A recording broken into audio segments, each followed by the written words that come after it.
বাংলাদেশের জাতীয় দলের খেলা না দেখা অনূর্ধ্ব-19 আর এ দলের খেলা দেখা বহুত ভালো। দেখেন যে আফগানিস্তানের সাথে জাতীয় দল খেললে অবস্থা খারাপ হয়ে যায়, সেখানে এ দল আকবর আলীর নেতৃত্বে কত ভালো খেলতেছে। অথচ আকবর আলী অনূর্ধ্ব-19 দলের হয়ে বিশ্বকাপ জিতাইলো। এরপরে আকবর আলীর যতগুলা খেলাই দেওয়া হয়েছে প্রত্যেকটা আকবর আলী ভালো করছে, অথচ আকবর আলীকে ফেলে রাখা হয়েছে।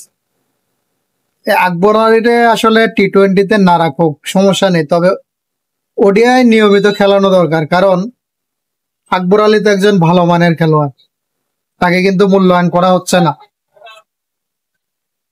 দেখেন আকবর আলীর ক্যাপ্টেন্সি কত সুন্দর, ফিল্ডিং সাজানো, এ টু জেড, আপনি ওকে কোনো দিক দিয়া ফালা দিতে পারবেন না। মানে বলা যায় যে ক্রিকেট বুঝে এই ছেলেটা, অথচ তার কোনো মূল্যায়ন নেই এদেশে।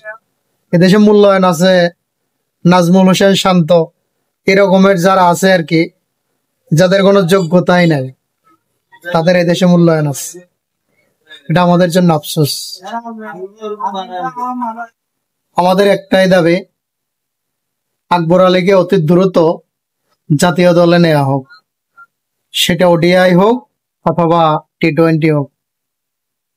আর এই যে দেখতে পাচ্ছেন এখন যে কত সুন্দর খেলা খেলতেছে এ দল, এটা যদি জাতীয় দল হইতো এখন সবার চোখে মুখে একটা হতাশা থাকতো।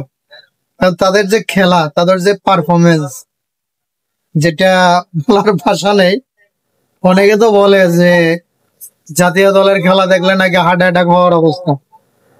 স্বাভাবিক, এই দলটায় যে প্লেয়ার আছে এদেরকে দিয়া যদি জাতীয় দলে খেলানো হয়, আমার মনে হয় না যে অথবা খারাপ খেলবে। খুব চমৎকার খেলা।